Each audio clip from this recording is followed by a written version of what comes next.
మెదక్ జిల్లా రామాయంపేట మండలం అక్కన్నపేట గ్రామంలో రామ్కి అనే యువకుడు సర్పంచ్ అభ్యర్థిగా పోటీలో నిలబడ్డారు. కాంగ్రెస్ పార్టీ మద్దతుతో పోటీ చేస్తున్న రామ్కి వినూత్న రీతిలో ప్రచారం నిర్వహించారు. ముఖ్యంగా గ్రామంలో నెలకొన్న కూతుల బెడత, నిరుద్యోగ సమస్యలు, డ్రైనేజీ, సీసీ రోడ్లు సమస్యలు పరిష్కరిస్తానంటూ బాండ్ పేపర్పై ముద్రించి ఇదే రాజీనామా పత్రంగా భావించాలని గ్రామంలో ప్రచారం నిర్వహిస్తున్నారు. ఇక తాను ఇచ్చిన హామీలు నెరవేర్చుకుంటే పదవి నుంచి తొలగించాలంటూ గ్రామస్తులకు విజ్ఞప్తి చేస్తున్నారు. రామ్కి చేస్తున్న ప్రచారం గ్రామస్తులను ఎంతగానో ఆకర్షిస్తుంది.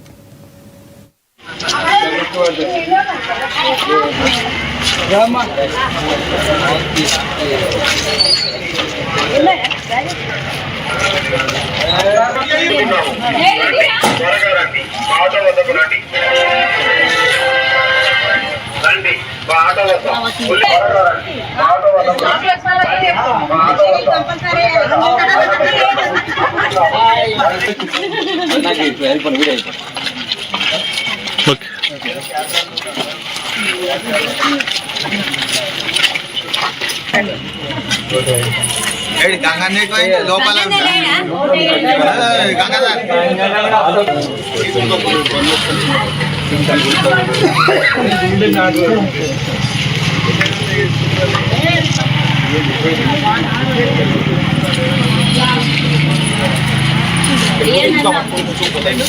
బాండ్ పేపర్ మీద రాసి మరి నేను గ్రామ ప్రజలకు విజ్ఞప్తి చేస్తున్నాను. నేను గ్రామంలో సర్పంచ్గా గెలిస్తే గ్రామంలో ఎన్నో ఏళ్లుగా బాధగా ఉన్న కోతుల బెడద లేకుండా చేస్తాను. గ్రామంలో శాశ్వతంగా మంచినీటి సౌకర్యం కల్పిస్తాను. ప్రతి ఇంటికి నల్ల అందిస్తాను. శాశ్వతంగా వీధి లైట్లు ఉండేలా చూస్తాను. గ్రామంలోని ప్రతి కాలనీలో ఏ కాలనీలో అయితే మోర్లు లేవో, డ్రైనేజ్ సిస్టమ్ లేదో ఆ కాలనీలో డ్రైనేజ్ సిస్టమ్ అందిస్తాను. గ్రామం అంతటా చిన్న చిన్న సందులలో కూడా సీసీ కెమెరాలు నిర్మిస్తాను. కుల సంఘాలకు కావాల్సిన ఫంక్షన్ హాల్స్, కమ్యూనిటీ హాల్స్ ప్రభుత్వ సహకారంతో అందిస్తాను. అక్కన్నపేట శివారులో గల కంపెనీలలో అక్కన్నపేట గ్రామ యువతకు ఉపాధి అవకాశాలు కల్పించేలా చేస్తాను. ప్రభుత్వం నుంచి వచ్చే ఇందిరమ్మ ఇండ్లు అర్హులందరికీ అందేలా చేస్తాను. ప్రభుత్వం నుంచి వచ్చే రేషన్ కార్డులు మరియు పెన్షన్లు అర్హులందరికీ అందేలా చేస్తాను. మరియు అక్కన్నపేట రైల్వే స్టేషన్లో అజంతా ఎక్స్ప్రెస్ ఆపడానికి కృషి చేస్తాను. మహిళలను ఎవరైనా వేధిస్తే చట్టపరమైన చర్యలు తీసుకోవడానికి నేను అన్ని విధాల సహాయ సహకారాలు అందిస్తాను. ఇవన్నీ చేయలేలా నేను నా పదవికి గ్రామ సభ్యులందరి సమక్షంలో రాజీనామా చేస్తానని విజ్ఞప్తి చేస్తున్నాను. గ్రామ ప్రజలకు 24 గంటలు అందుబాటులో ఉండి ప్రజలందరికీ సేవ చేస్తానని నేను విజ్ఞప్తి చేస్తున్నాను. తప్పకుండా రిమోట్ గుర్తుకు ఓటేసి నన్ను అత్యధిక మెజార్టీతో గెలిపించగలరని గ్రామ ప్రజలను కోరుతున్నాను.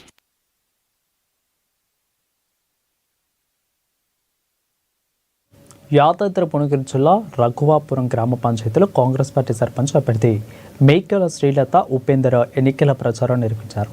ఆమె గ్రామంలో ర్యాలీ నిర్వహించి తనను గెలిపించాలని ఓటర్లను కోరారు. తనను గెలిపిస్తే ఎంపీ, ఎమ్మెల్యే సహకారంతో రాఘవాపురం నుంచి పెద్దరామచెర్లకు రోడ్డు వేయిస్తానని హామీ ఇచ్చారు. గత 10 ఏళ్లుగా బీఆర్ఎస్ పాలనలో గ్రామం అభివృద్ధికి నోచుకోలేదని ఆమె విమర్శించారు. కాంగ్రెస్ ప్రభుత్వం ఇచ్చిన త్వరలోనే గ్రామంలో అనేక అభివృద్ధి సంక్షేమ పథకాలు అందుతున్నాయని తెలిపారు. ఇక ఎమ్మెల్యే భీలాయిలయ సహకారంతో గ్రామాన్ని అభివృద్ధి బాటలో నడిపిస్తానని ఆమె హామీ ఇచ్చారు. పెండింగ్ లో ఉన్నాయి. గత 10 సంవత్సరాల నుంచి రాఘవాపురం గ్రామంలో ఏమో అభివృద్ధి పొందలేవు జనాలు మొత్తమే. మేము మా ప్రభుత్వం వచ్చినాక సంవత్సరం లోపే ఇందిరమ్మ ఇండ్లు 20 తెచ్చాము, 40 రేషన్ కార్డులు తెచ్చాము. ప్రతి ఇంటికి సన్న బియ్యం అందుతున్నాయి, ఉచిత విద్యుత్ నడుస్తుంది. అన్ని ప్రభుత్వం తర్వాత సేవలు చేస్తున్నాం కాబట్టి నా పైన నమ్మకం పెట్టుకొని మా బ్యాట్ గుర్తు పైన గెలిపిస్తే నేను మా ఎమ్మెల్యే బీర్లా ఐలయ్య గారి దగ్గరికి పోయి నా సహకారంతో, నా పట్టుదలతో అన్నతో కొట్లాడి రాఘవాపురంలో ఇప్పుడు 2 ఎస్ఏఎం కమిటీ అలా అయిపోయింది, ఒకటి కుటుంబ సంఘం ఆగిపోయింది. మా ఊళ్ళో వాటర్ ప్లాంట్ కూడా చాలా సమస్యగా ఉంది. ఇలాంటి ప్రాబ్లమ్స్ అన్ని ఎమ్మెల్యే గారి దృష్టికి తీసుకెళ్లి దగ్గరుండి అన్న మాకు ఇది కావాలి, ఇది చేసుకోవాలి అని చెప్పి కొట్లాడుకొని. ప్రజలందరికీ నమస్కారం. నా పేరు మేకల శ్రీలత ఉపేందర్. నేను కాంగ్రెస్ పార్టీ అభ్యర్థిని. నాకు బ్యాట్ గుర్తు వచ్చింది. బ్యాట్ గుర్తుకే ఓటేసి నన్ను ఎక్కువ మెజార్టీతో గెలిపిస్తారని కోరుకుంటున్నాను. భద్రాద్రి కొత్తగూడెం జిల్లా మణుకూరు మండలంలో చోటు చేసుకున్న దాడి ఘటనపై మాజీ ఎమ్మెల్యే రేఖ కాంతారావు ఫైర్ అయ్యారు. సింగారంలో బీఆర్ఎస్ పార్టీ బలపరిచిన అభ్యర్థి ప్రచారం వాహనం డ్రైవర్పై గుర్తు తెలియని కార్యకర్తలు దాడి చేశారు. ఈ దాడి ఘటనపై మాజీ ఎమ్మెల్యే రేఖాకాంతరావు మణుగూరు పోలీస్ స్టేషన్లో ఫిర్యాదు చేశారు. దాడి చేసిన వారిని వెంటనే అరెస్టు చేయాలని రేఖాకాంతరావు డిమాండ్ చేశారు. ఇక తక్షణ చర్యలు తీసుకోవాలని కోరుతూ మణుగూరులోని అంబేద్కర్ సెంటర్లో ఆయన అనుచరులతో కలిసి ధర్నాకు దిగారు. కాంగ్రెస్ గూండాలు బీఆర్ఎస్ ప్రచార వాహన డ్రైవర్పై దాడి చేసి అనుచిత వ్యాఖ్యలు చేసి భయాందోళనకు గురి చేశారని ఆయన మండిపడ్డారు. ఈ ఎన్నికల నిబంధనలను ఉల్లంఘిస్తూ ప్రజాస్వామ్యబద్ధంగా జరగాల్సిన ఎన్నికలను అడ్డుకునేలా కాంగ్రెస్ పార్టీకి చెందిన గూండాలు వ్యవహరించడం అత్యంత దుర్మార్గమైన చర్యగా ఆయన అభివర్ణించారు.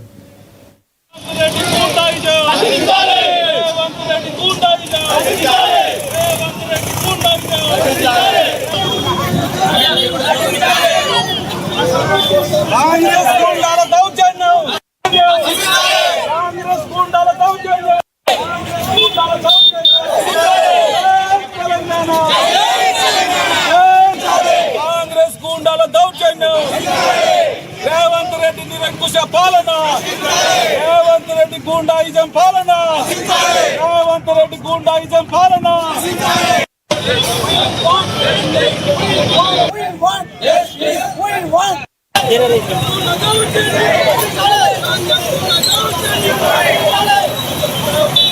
భయపడాల్సిన పని లేదు. ఓటమిని అంగీకరిస్తా ఉంది కాంగ్రెస్ పార్టీ. ఎన్నికల్లో పోటీ పడలేక రౌడీలను నమ్ముకొని మన జూబ్లీహిల్స్ లో చేసే ఎన్నికలు, అదేవిధంగా మరి పినపాకలో కూడా దాడులు చేసి ఓటర్స్ ని భయభ్రాంతులకు గురి చేసి లాభం పొందాలి అని చెప్పేసి వారి కుట్రలో భాగంగా జరిగినటువంటి దాడి ఈ రోజు ప్రధానంగా నేను చెప్తా ఉన్నా. 2-3 రోజుల నుండి మన వార్డు మెంబర్లు అందరినీ కూడా కొనే ప్రయత్నం చేసిండ్రు. ఆ కొనే ప్రయత్నంలో ఒకరిద్దరు తప్ప మిగతా వాళ్ళు ఎవరు కూడా వినలేదు అని చెప్పేసి నాకు తెలిసింది. మొత్తం రిపోర్ట్ ఉంది నా దగ్గర. కాబట్టి ఈ విధంగా ఎవరు ముందుకు వచ్చే పరిస్థితి లేదు. డబ్బులు ఇస్తే అనేటువంటి ఆలోచనతో దాడులు చేస్తే భయభ్రాంతులకు గురి చేసి మరి ఓటర్స్ ని ఓట్లకు రానియకుండా ఏదో విధంగా లబ్ధి పొందాలనేటువంటి కుట్ర చేస్తా ఉన్నారు. ఓడిపోతా ఉన్నందుకు చాలా క్లియర్ గా మనకు అర్థమైపోయింది. కాంగ్రెస్ పార్టీ ఓటమిని అంగీకరించింది అని అర్థమైపోయింది. మీ అందరికీ చెప్తా ఉన్నా, 100% మీరందరూ కూడా ఓపిక పట్టండి. ఓపిక పడితే ఎంత ఓపికతో కాలం నిర్ణయిస్తుంది. వారి సంగతి ఏందో తేల్చేంత వరకు వదిలిపెట్టాం. అందరూ చిప్పకూడు తినేంత వరకు వదిలిపెట్టే ప్రసక్తే లేదు. 100% చట్టాన్ని చేతిలోకి తీసుకున్నామని చెప్పేసి ఎవరైతే ప్రయత్నం చేస్తా ఉన్నారో మాయ వెంకటేశ్వర్లు కూడా భవిష్యత్తులో రేపు పినపాక ప్రజలందరూ కూడా చీకటిలో ఉన్నటువంటి తరుణంలో మరి ఆయన కూడా మళ్ళీ పార్టీ పోతులు చెప్పి చూస్తా ఉన్నాడు. కాబట్టి ఇటువంటి దాడి చేసేటువంటి గూండాలకు చెప్తా ఉన్న బిడ్డ, మిమ్మల్ని ఎవ్వరు వదిలిపెట్టే ప్రసక్తే లేదు. మీరందరూ తిప్పకూడు తిప్పేయకపోతే బ్యాంక్ నేను అమ్మాయికు ఒకరి పుట్టిన కాదు అని చెప్పి నేను చెప్తా ఉన్నాను. తిప్పకూడు తినేంత వరకు మిమ్మల్ని బ్రహ్మ దేవుడు కాదు, మీ పాయ వెంకటేశ్వరులు కాదు, మిమ్మల్ని బ్రహ్మ దేవుడు కూడా వదిలిపెట్టాడు అని చెప్పేసి మిమ్మల్ని కాపాడాడు అని చెప్పి చెప్తా ఉన్నా. బిడ్డ మిమ్మల్ని మొత్తానికైతే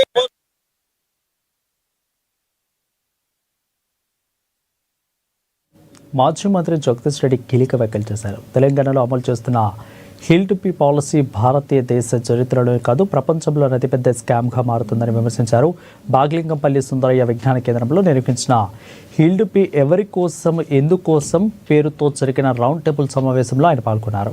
ఇక తెలంగాణ సోషల్ ఫౌండేషన్ ఆధ్వర్యంలో ఈ యొక్క కార్యక్రమం జరిగింది. కార్యక్రమానికి టీఎస్ఎఫ్ అధ్యక్షులు నరసింహారెడ్డి అధ్యక్షతన వహించారు.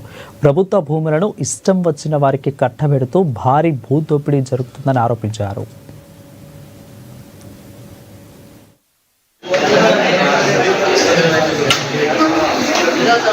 ేమో ప్రజాపాలన పేరు మీద పర్యటనలు, ఒకవైపు ఎన్నికలు జరుగుతున్న సందర్భంలో టెక్నికల్ గా కేవలం ఒక సాకు తీసుకొని పట్టణాలలో సమావేశాలు పెడుతున్నా అని చెప్పి అది కూడా ఖాళీ కుర్చీలకి ఉపన్యాసం ఇస్తూ మళ్ళీ నోటికొచ్చినట్టు రోత మాటలు మాట్లాడుతున్నాడు.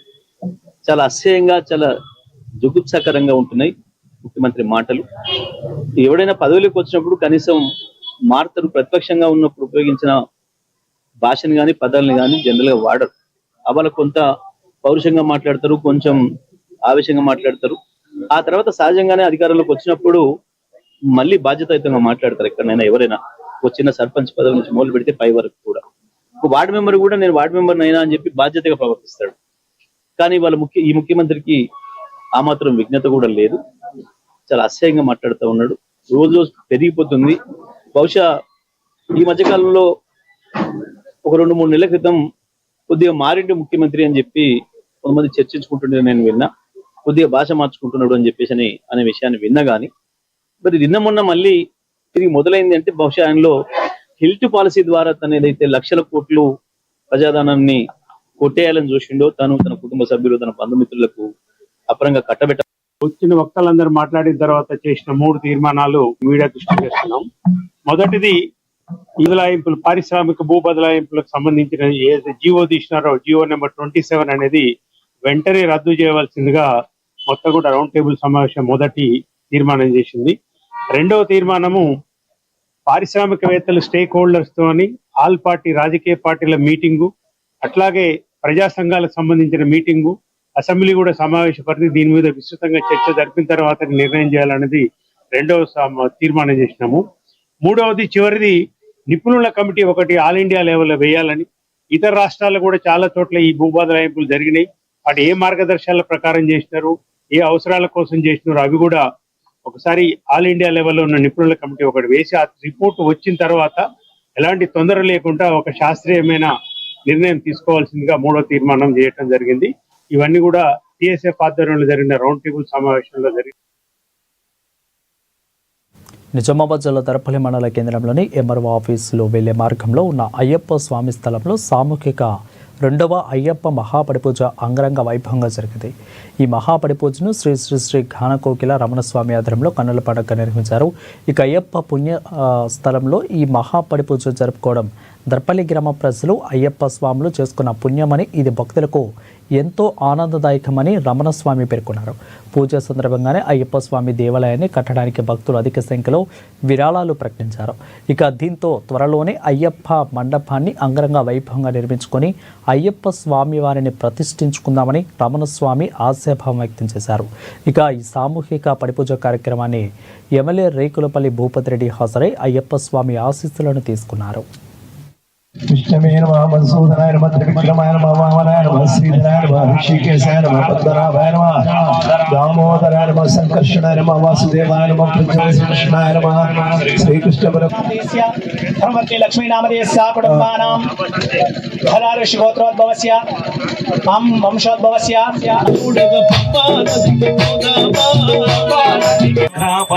బ్రహ్మధోర్నందదాదిమలభ్యో సానీదే కథా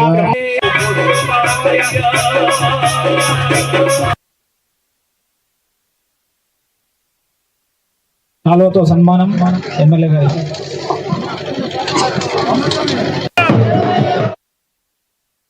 కడప జిల్లాకు చెందిన ఎంపీ సీఎం రమేష్ స్వగ్రామమైన పొట్లదుర్తికి తెలంగాణ మంత్రి తుమ్మల నాగేశ్వరరావు ఇక కేంద్ర మంత్రులు ఎంపీలు వెళ్లారు. ఇటీవల అనారోగ్యంతో చెందిన ఆయన తల్లి చింతకుంట రత్నమ్మను చిత్రపటానికి నివాళులు అర్పించి కుటుంబాన్ని ఓదార్చారు. ఎంపీ సీఎం రమేష్ కుటుంబానికి పరామర్శించిన వారిలో ఎంపీలు నసికాంత్ దూబే, అనుకాంత్ దూబే, రాహుల్ పస్వాను, భోలా సింగ్, సంజయ్ జల్సాల్, అదేవిధంగా నీరజ్ శేఖర్, మహేష్ యాదవ్, సతీష్ గౌతమ్, దీపక్ సింగ్, దగ్గుబాటి పురంధేశ్వరి, మాజీ ఎంపీ సంజీవ్ భలియాను ఉన్నారు.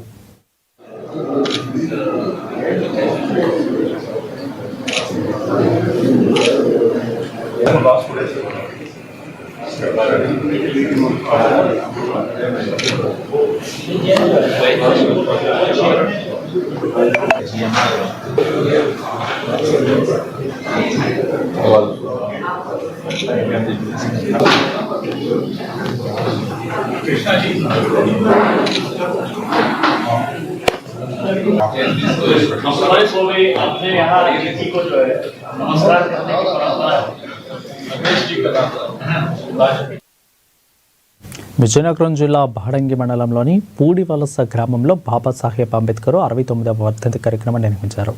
జిల్లా అధ్యక్షులు గర్భాపు రమేష్, ఎంఆర్పిఎస్ రాష్ట్ర కో కన్వీనర్ సురగాల లక్ష్మణరావు, పిల్లి శంకర్రావు, గౌరవ్ శంకర్రావు ఆధ్వర్యంలో ఈ కార్యక్రమం జరిగింది. ఇక ముందుగా అంబేద్కర్ విగ్రహానికి పూలమాలలు వేసి ఘనంగా నివాళులర్పించారు. పేదలకు, వితంతువులకు, వృద్ధులకు దుప్పట్లు, స్కూళ్లు పిల్లలకు పుస్తకాలు, పెన్నులను, మిఠాయిలను పంపిణీ చేశారు. భారతదేశంలో మనందరం స్వేచ్ఛగా కులమత భేదాలు లేకుండా జీవిస్తున్నామంటే అది కేవలం భారత రాజ్యాంగం ద్వారానే సాధ్యమైందని తెలిపారు. అటువంటి మహోన్నతమైనటువంటి వ్యక్తి రాజ్యాంగానికి రచించి మనకు అందించినటువంటి గొప్ప వ్యక్తి డాక్టర్ బిఆర్ అంబేద్కర్ అని అన్నారు. ఇక అంబేద్కర్ ఆశయ సాధన కోసం ప్రతి ఒక్కరూ కలిసి పనిచేయాలని పిలుపునిచ్చారు.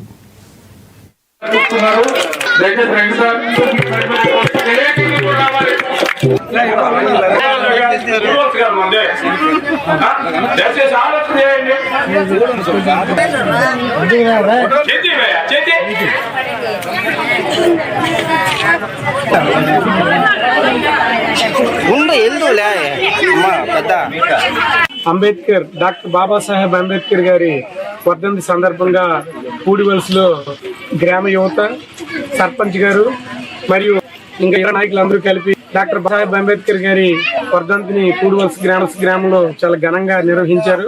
ఈ సందర్భంగా గ్రామ సర్పంచ్ గారు, తిరుపతి నాయుడు గారు మరియు రమేష్, లక్ష్మణరావు గారు వీరి ఆధ్వర్యంలో ఇక్కడ పేద ప్రజలకి దుప్పట్ల పంపిణీ చేయడం జరిగింది.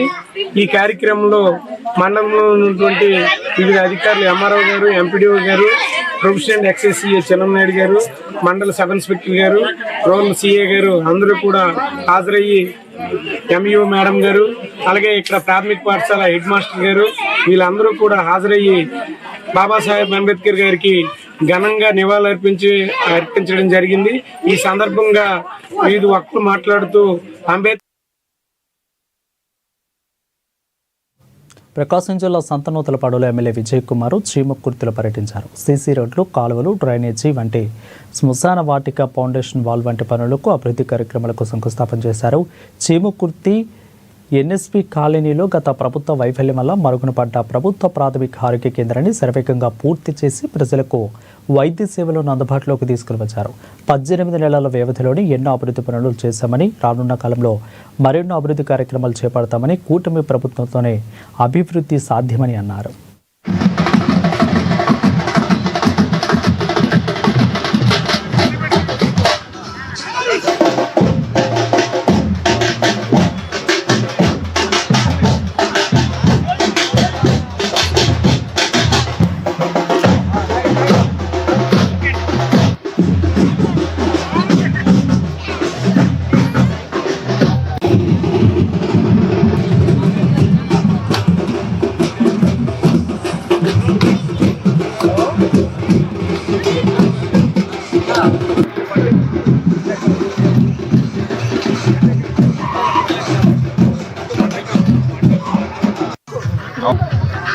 అంటే ఒకసారి చూడండి సార్, అందరూ చూడండి.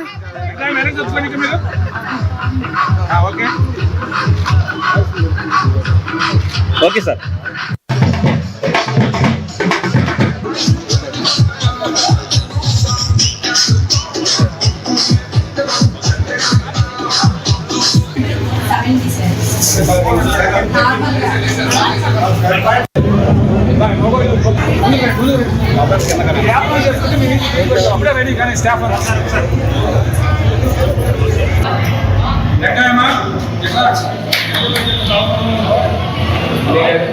రోడ్లన్నీ ఎక్కడ ఆగకుండా కంప్లీట్ చేయడానికి అది మా ఉద్దేశం.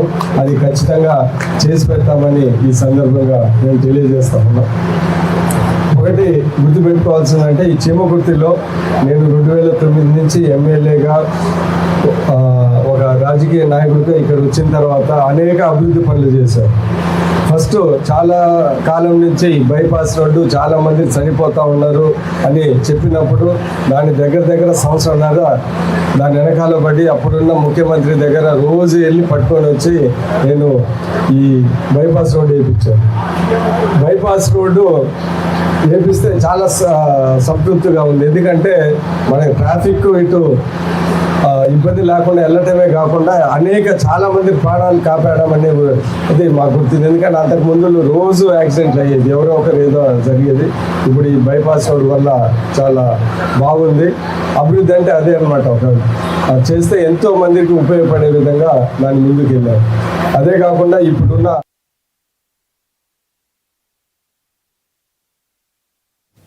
ఇక యుఎస్ఏ మిస్సెస్ తెలుగు జాతీయ స్థాయి సౌందర్య పోటీ సంస్థ తన 2026 మిస్సెస్ తెలుగు యుఎస్ఏ పోటీలకి సర్వం సిద్ధమైంది. ఇక జాతీయ అంతర్జాతీయ స్థాయిలలో తెలుగు మహిళా మనులకు ఎంతో ఆసక్తి కలిగించే ఈ పోటీలకు అమెరికా సంయుక్త రాష్ట్రాలతో పాటుగా విదేశాలలో ఉంటున్న ఆసక్తి కలిగిన వారు పాల్గొంటారు. ఈ ప్రతిష్టాత్మక పోటీలో అమెరికా అంతటా జరిగిన యొక్క ఎంపిక ప్రక్రియలో దాదాపు 22 మంది ఎంపికయ్యారు. ఇక ఆ పోటీలలో ఈసారి గుంటూరు అమ్మాయి శ్రీమతి దొప్పలపూడి వినీల స్థానం దక్కించుకున్నారు. దొప్పలపూడి వినీలకు మిస్సెస్ తెలుగు యుఎస్ఏ 2026లో స్థానం లభించింది. మహిళా సౌందర్యంలోనూ గుంటూరు పేరు చాటిన వినీలను ప్రవాసాంధ్రులు పుర ప్రముఖులు అభినందిస్తున్నారు. మిస్సెస్ తెలుగు యుఎస్ఏ 2026 గుంటూరు యువతి ఎంపిక కావడం హర్షించదగిన అంశమని పలువురు ప్రశంసిస్తున్నారు.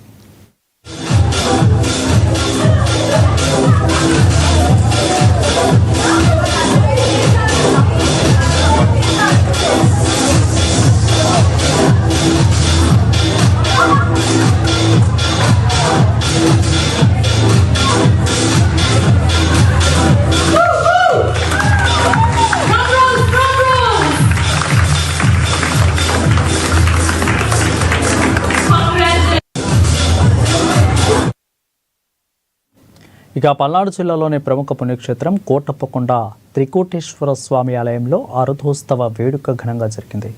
ఈ వేడుకలను దర్శించుకునేందుకు భక్తులు భారీ సంఖ్యలో పట్టెత్తారు. అరుథోత్సవ కనులారాన్ని దర్శించుకోవడానికి భారీగా భక్తులు తరలివచ్చారు. ఆలయ అధికారుల పర్యవేక్షణలో త్రికోటేశ్వర స్వామి ఆలయాన్ని విద్యుత్ దీపాలతో అత్యంత సుందరంగా అలంకరించారు. ఆలయ అర్చకులు స్వామివారికి మహారుద్రాభిషేకం నిర్వహించారు.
పల్నాడు జిల్లా కోటప్పకొండ త్రికోటేశ్వర స్వామి దేవస్థానంలో నిర్వహించిన అరుథోత్సవ వేడుకల సందర్భంగా ఆలయ అధికారులు నిర్వహణ లోపాలపై భక్తులకు తీవ్ర అసంతృప్తి వ్యక్తం చేశారు. ఇక జ్యోతి వెలిగించిన అనంతరం స్వామివారిని దర్శించుకోవడానికి భారీ సంఖ్యలో భక్తులు తరలివచ్చినప్పటికీ సామాన్య భక్తులకు త్రికోటేశ్వర స్వామి దర్శనం సరిగా లభించలేదు. ఆలయ అధికారులు తమ బంధువులకు సన్నిహితులకు మాత్రమే ఆర్భాటంగా ప్రత్యేక దర్శనం కల్పించడంపై భక్తులు అభ్యంతరం వ్యక్తం తెలుపుతున్నారు.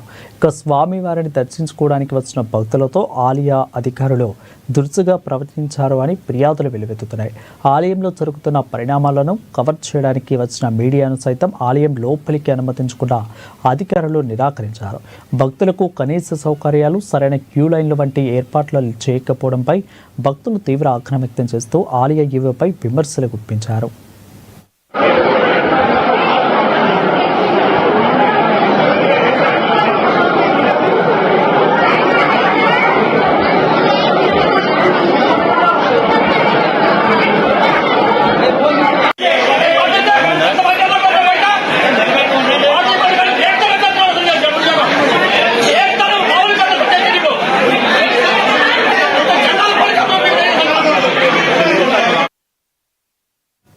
రంగారెడ్డి జిల్లా రాజేంద్రనగర్ పోలీసు